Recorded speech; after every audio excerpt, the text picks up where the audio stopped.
Tuning in to another episode of the most dangerous combat sport in the world, American politics.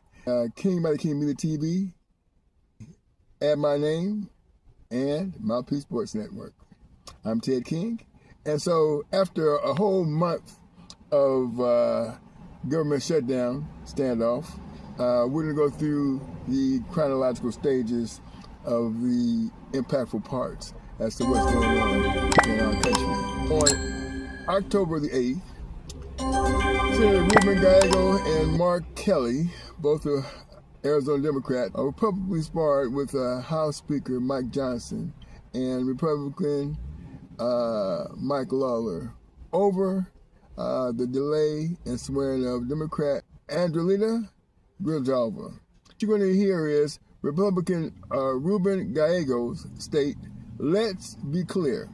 The reason Rep-elect Andrelita Grijalva is not here is because Mike Johnson wants to do two things.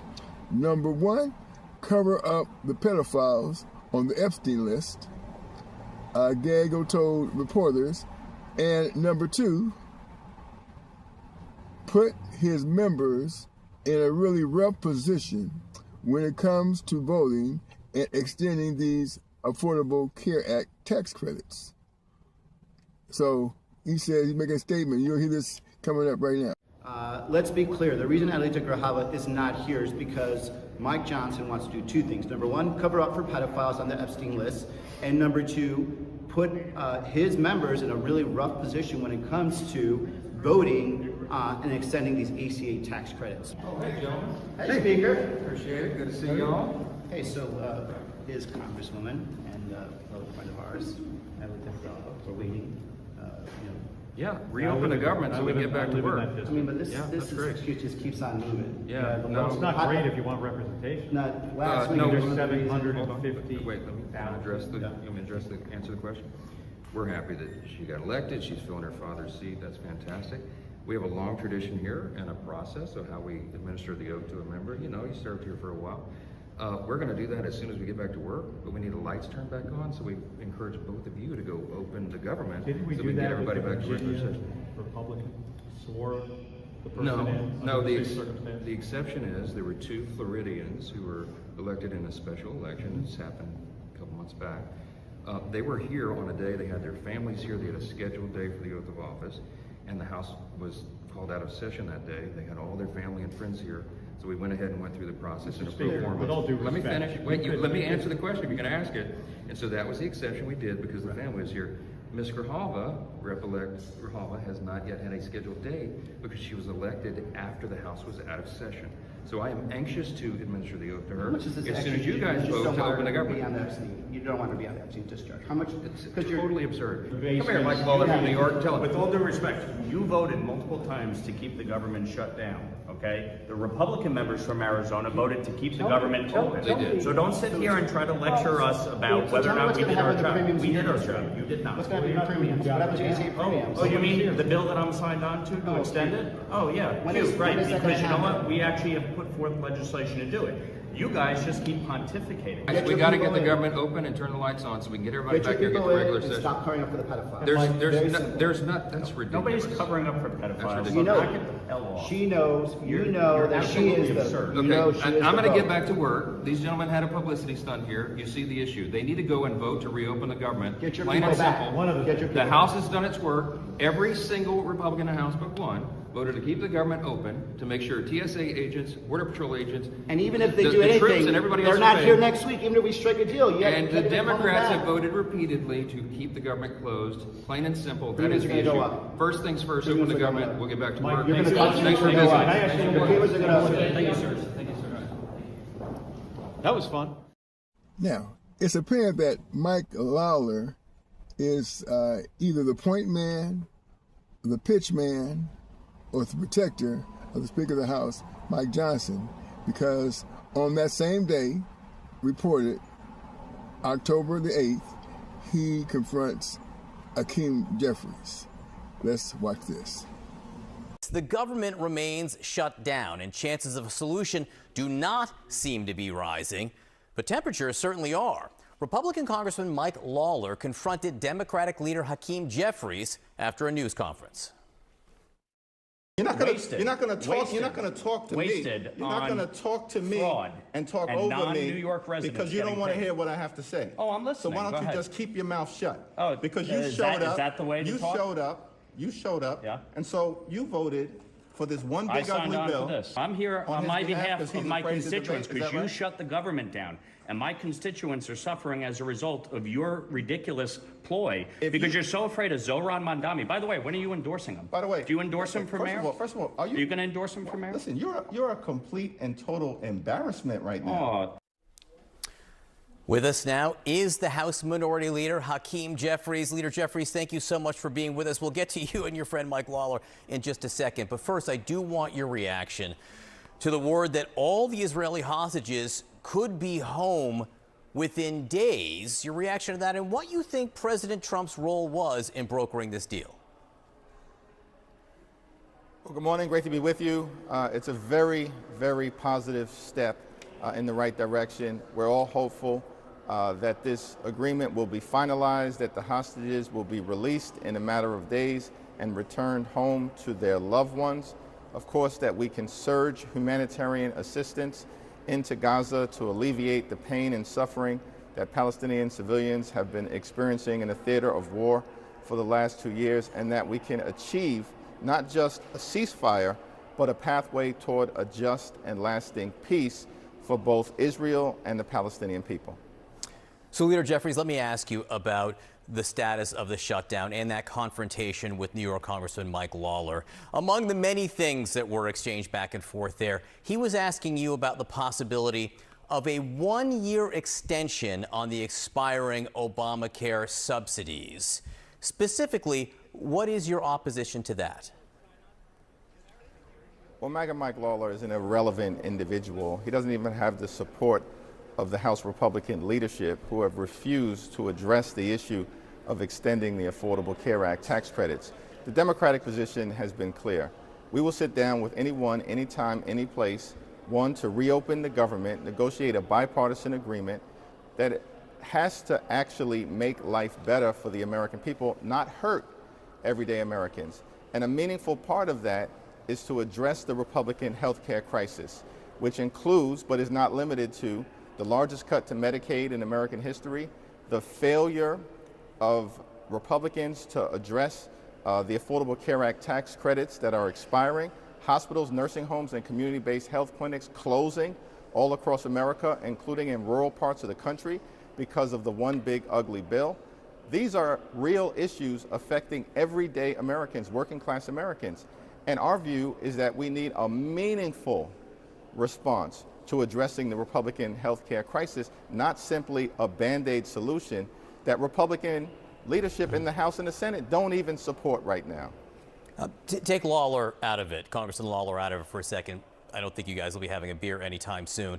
But are you suggesting that when it comes to Obamacare subsidies, you are for permanence or broke? If they're not made permanent, you won't change your position on the shutdown? No, what I'm suggesting is that we need to have a meaningful bipartisan discussion, that our position as articulated in the legislation that we've introduced is a permanent extension of the Affordable Care Act tax credits. But we're open to having a conversation in good faith to try to address this Republican health care crisis. It's ironic, however, that Republicans just a few months ago passed their one big ugly bill, which included permanent tax breaks for their billionaire donors, the wealthiest and the most well-off people in the United States of America.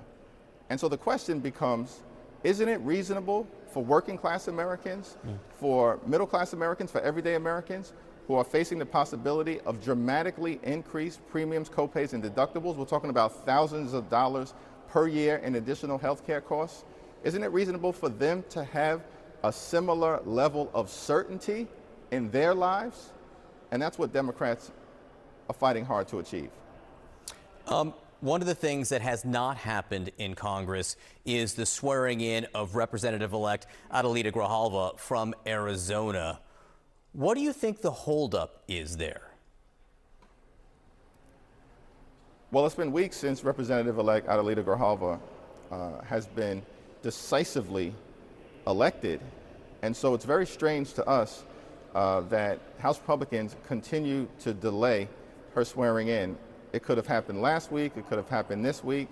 It's not been scheduled for next week.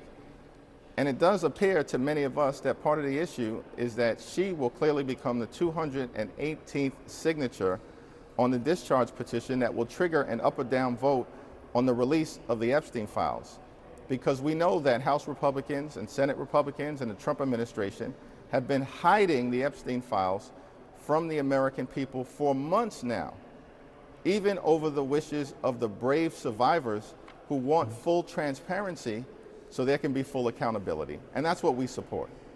I do want to go back to 1 second on the idea of the extension of Obamacare subsidies. You said the idea of a one-year extension is a non-starter.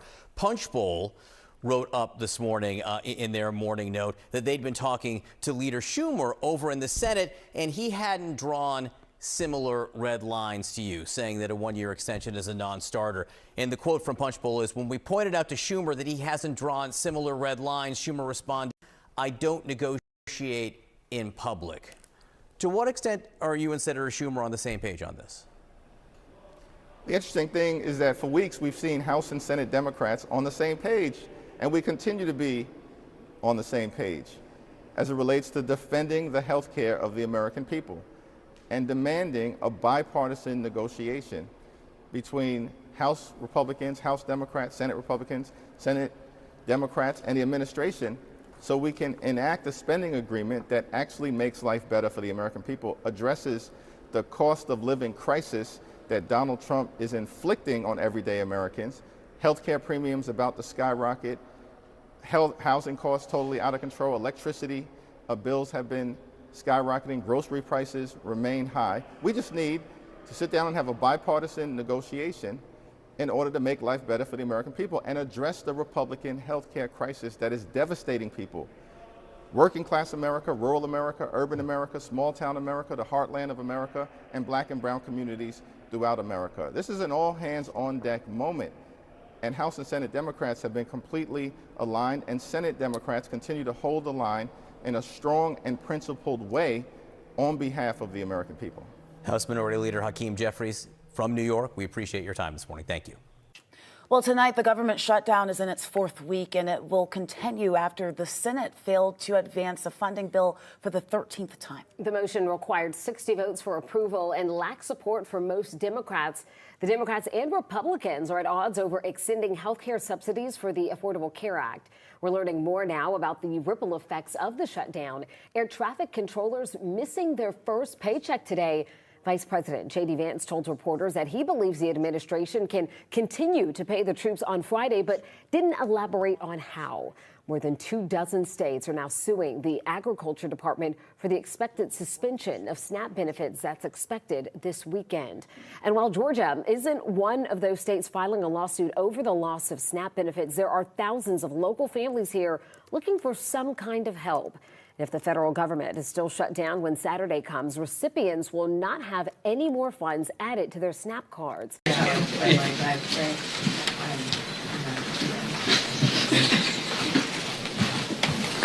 Good afternoon, everybody.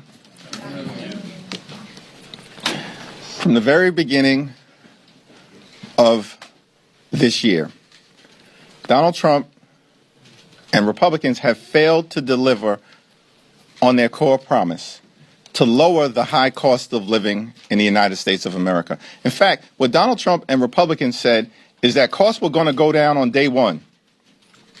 But costs haven't gone down. They're going up.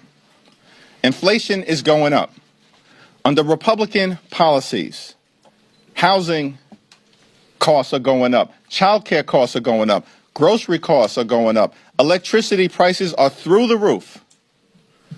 And now, because of the Republican refusal to extend the Affordable Care Act tax credits, tens of millions of Americans are about to experience dramatically increased health care costs. In some cases, their health insurance premiums will increase by $1,000 or $2,000 per year.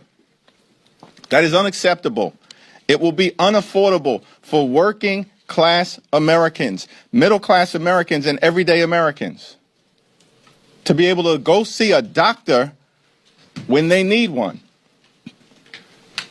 And so House Democrats and Senate Democrats have been fighting hard to address the Republican health care crisis and to lower the high cost of living for everyday Americans in the United States of America. Because the reality is, America is too expensive. And far too many people are struggling to live paycheck to paycheck. They can't thrive, they can barely survive. And that's why Democrats have been waging this fight. And we'll continue to wage this fight. No matter what comes over to us from the United States Senate to the House of Representatives at some point this week. Our position as House Democrats has been crystal clear. We will sit down with any Republicans, anytime, any place, anywhere, in order to find a bipartisan path forward, but we're not down with their my way or the highway approach to governance. That's failed the American people. It's been a disaster for the American people, and the American people know it. Which is why last Tuesday, Republicans all across the country got wiped out. One of the most decisive off-year elections ever in modern American history. And so as House Democrats, we know we're on the right side of this fight, the right side of the American people.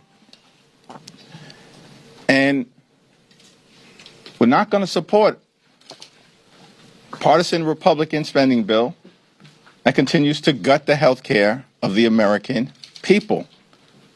And we're going to continue the fight to extend the Affordable Care Act tax credits. And if it doesn't happen this week, next week, this month, next month, then it's the fault of Donald Trump, House and Senate Republicans, who continue to make life more expensive for the American people. Questions? Mr. Leader, some Democrats in your own caucus are suggesting Schumer is ineffective as Senate Democratic leader and should be replaced. You, of course, are critical of this deal. Do you view him as effective, and should he keep the job? Yes and yes. Mayor Jeffries, do you trust, in this deal, there is language for President Trump and the Trump administration to reverse some of the firings that happened during the shutdown. Do you trust that the Trump administration and the president is going to sign off on that and reverse the people who have been fired?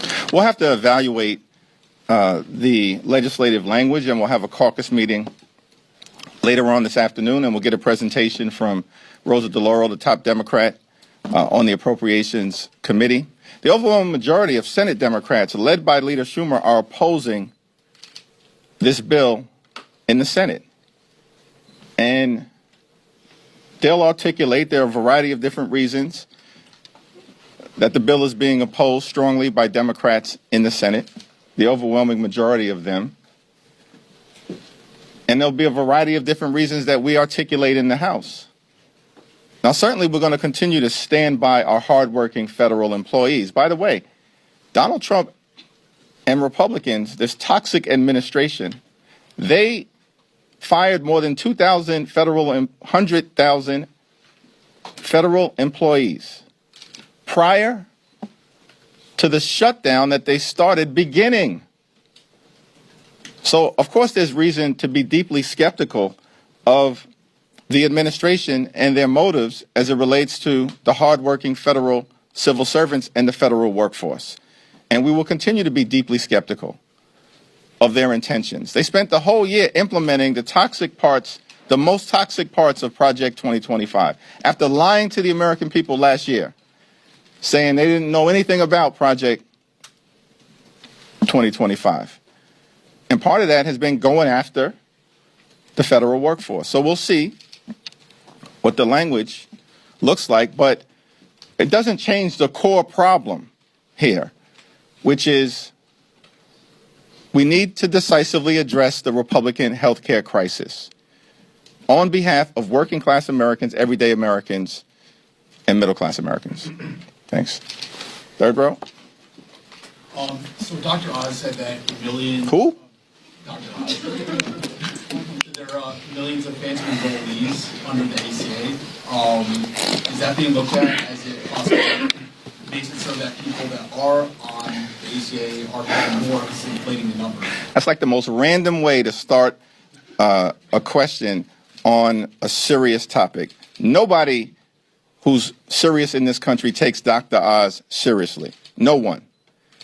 And I mean, it's shocking that the guy even was confirmed. But this is part of the reality of Republicans here in the House and over in the Senate. They're nothing more than a rubber stamp for Donald Trump's cruelty and extreme agenda. Are the phantom enrollees being addressed, though? I have no idea what Dr. Oz is talking about, and neither do the American people. Now, with respect to the Affordable Care Act, here's what I do know. That Republicans have tried to repeal the Affordable Care Act more than 70 different times in the last 15 years. They don't operate in good faith when it comes to the health care of the American people. And of course, as Democrats have repeatedly indicated, we're open to sitting down and having a bipartisan conversation about how to fix our broken healthcare system overall. But I'm not going to respond to any comments from randos like Dr. Oz, who is woefully unqualified to be in whatever position he holds in the administration. He's a joke. These people are jokes. But the issue of the health care of the American people is very serious. And that's what we'll continue to focus on. Back row. Do you see in the Senate bill the extension of SNAP benefits rather than the possibility of a January cliff in them? Do you see that as a victory, or is that something that also raises questions? Here's what I understand about the SNAP situation. Republicans this year, on July 3rd, subsequently signed into law by the current president, enacted the largest cut to Medicaid in American history, ripping away health insurance from at least 14 million Americans, and at the same period of time, cut $186 billion from SNAP. Republicans did that this year. They literally ripped food from the mouths of hungry children, seniors, and veterans so they could reward their billionaire donors with massive tax breaks that they made permanent. That's what Republicans did. They've launched an all-out assault on SNAP. They've weaponized hunger and starvation here in America, taken SNAP benefits away from more than 1 million veterans rather than honoring them tomorrow, which is what should be taking place in the United States of America. Republicans have done that. And so these people can't be trusted on the cost of living issue. These Republican extremists, they can't be trusted on the health care issue. And they certainly cannot be trusted on the SNAP issue. As you know, this has been the longest shutdown in American history. You've seen chaos at airports, delayed SNAP benefits, people losing their jobs. And yet, the deal that Democrats agreed to has been a deal that's been on the table for a while now. Still no policy outcome on health care. So what did the American people gain from the past 41 days? Our fight in the House of Representatives will continue to address the Republican health care crisis. We'll continue that fight today, tomorrow, this week, this month, next month, this year, next year. We're going to continue that fight to fix our broken health care system and lower the high cost of living for the American people. And the American people know that we're on the right side of this fight. It's part of the reason why you saw decisive Democratic victories last Tuesday and crushing Republican losses all across America. In Virginia, in New Jersey, in New York, in Pennsylvania, in California, in Mississippi, in Georgia, across the country, up and down the ballot. Because Republican policies have failed the American people. And as Democrats, we're going to continue to fight to make their life better. Thanks. Thank you, Mr. Leader. Throughout the shutdown, you referred to your Senate colleagues as courageous for rejecting the 14 previous attempts to reopen the government without an extension to the affordable tax care credits. Those 8 Senate Democrats who voted to start the process of reopening the government, do you still include them in that characterization of courageous Democrats who have kept the fight going throughout this shutdown? Well, I don't have much to say about those individuals, and they're going to have to explain themselves to their constituents and to the American people. I certainly believe that Senate Democrats, the overwhelming majority of Senate Democrats, led by Chuck Schumer, have waged a valiant fight over the last 7 weeks, defeating the partisan Republican spending bill 14 or 15 different times, week after week after week, and continue to oppose this effort of passing legislation that does not address the Republican health care crisis by extending the Affordable Care Act tax credits. But the fight is getting ready to shift back to the House, where we're going to work hard, hold the Republicans accountable. All of these loudmouths on the House Republican conference side who's been saying for the last several weeks that we have to extend the Affordable Care Act tax credits. Now is their chance. This week, they have to come back from their 7-week prolonged taxpayer-funded Republican vacation. They can no longer hide. They can no longer hide. Mike Johnson apparently still hiding, refused to even answer a single question today. That's extraordinary. But they're not going to be able to hide this week when they return from their vacation. Thanks. Thank you. Speaking of the House, Speaker Johnson has not committed to holding a vote on subsidies, even though the Senate agreement would have them do so. What do you say to that? And then also, what do you think that would do to the relationship between Republicans and Democrats on the House side? Well, the failure of Republicans to address the health care crisis that they've created in the House and in the Senate is no surprise, because House and Senate Republicans multiple times this year have been given an opportunity to vote to extend the Affordable Care Act tax credits, and multiple times this year already, in the context of the debate around their one big ugly bill, they voted against, unanimously voted against, extending the Affordable Care Act tax credits. So over the last several weeks, it's become increasingly difficult for them to hide from their position as it relates to the health care of the American people.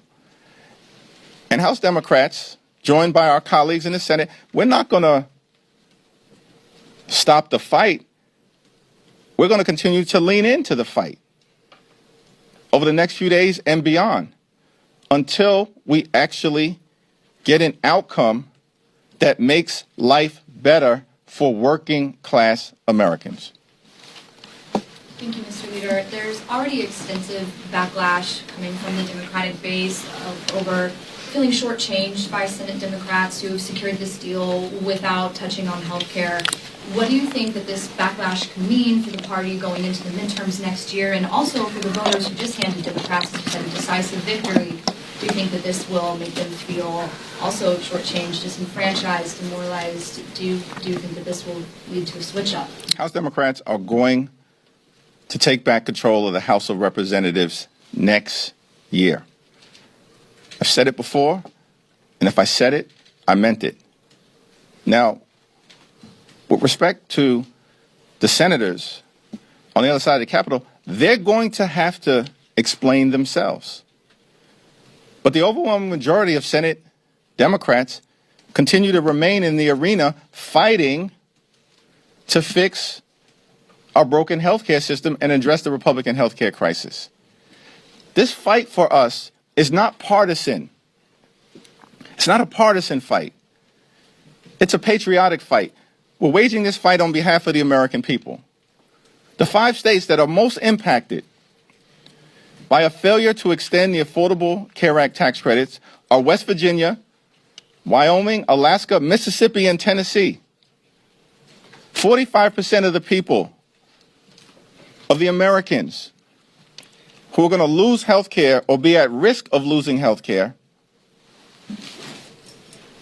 if they don't, on the other side of the aisle, extend the Affordable Care Act tax credits. 45% of them are registered Republicans. 35% registered Democrats, and 20% unaffiliated or independent. This is not a partisan fight for us. It's a patriotic fight. You know, one of the people that I met early on during this Trump Republican shutdown, came to Capitol Hill, was a 29-year-old named Mariah Plant. She's from rural Wyoming County in West Virginia. Her older brother is nonverbal, autistic, and requires 24-hour care. And Mariah is able to provide that care to her older brother lovingly and affectionately because of Medicaid that Republicans have now cut by the largest amount in American history. Her hospital in rural West Virginia is at risk of closing because of Republican policies in their one big ugly bill. And at the same time, this 29-year-old loving caregiver for her older brother gets her health care from the Affordable Care Act. And it's affordable because of the tax credits that Republicans now want to rip away from her. And so I'm fighting for people like Mariah Plant. Very different than the people that I represent in Brooklyn, New York. But she's an American, just like I represent hundreds of thousands of Americans. And that's what House Democrats are doing. We're fighting for the American people. Thank you, Leader Jeffries. Have you spoken to your Democratic colleagues in the Senate who voted to reopen the government? And if so, what do you make of the argument that Republicans would not discuss health care during the shutdown, so they said there's no choice but to vote yes? I have not spoken to them. Thanks. Different topic, Mr. Leader, if you don't mind. President Trump announcing widespread pardons for the group of people that were involved in providing alternate electors, as they called it, for the 2020 election. And he also has allegedly received a commutation request from Ghislaine Maxwell. Just wondering about your thoughts about the way the president has handled his pardon power, especially given how critical he was of President Biden. Well, Donald Trump, in terms of the exercise of his pardon power and commutations, is completely and totally out of control. Like, he can find the time to pardon a serial fraudster like George Santos, but can't find any time to sit down with Democrats on Capitol Hill who represent half the country in order to address the health care crisis that Republicans have created. That's devastating people in urban America, rural America, working class America, small town America, the heartland of America, and black and brown communities throughout America. And so what we're seeing with these toxic pardons and commutations coming from Donald Trump is more of the same. And look, the American people know these extremists on the Republican side have gone too far. And the crazy part about it is that they went too far on day one of Donald Trump's presidency. And it's been downhill ever since. On day one of Donald Trump's presidency, this guy pardons hundreds of violent felons who brutally beat police officers, 140 of whom were seriously injured. Life-threatening injuries in many cases. And then unleash these people on communities all across the country in ways that put those communities at risk. And what we've seen from Donald Trump since day one, since those toxic pardons of those violent individuals, is more of the same. From a person who promised to lower costs on day one, but doesn't give a damn about the American people. And what has taken place over the last 41 days is that the American people have seen Democrats fight for them, fight to make life better for them, fight to drive down the high cost of living for everyday Americans, and fix our broken healthcare system in the face of this overwhelming Republican assault on the healthcare of everyday Americans. And Republicans continue to stand up for the wealthy, the well-off, and the well-connected. Thank you, Leader. Whether fair or unfair, Leader Schumer is taking a lot of heat from members of your own party. Why do you think he is the right leader for this moment, and why do you think he should stay leader of Senate Democrats? Yeah, as I've indicated, listen, Leader Schumer and Senate Democrats over the last 7 weeks have waged a valiant fight on behalf of the American people. And I'm not going to explain what a handful of Senate Democrats have decided to do.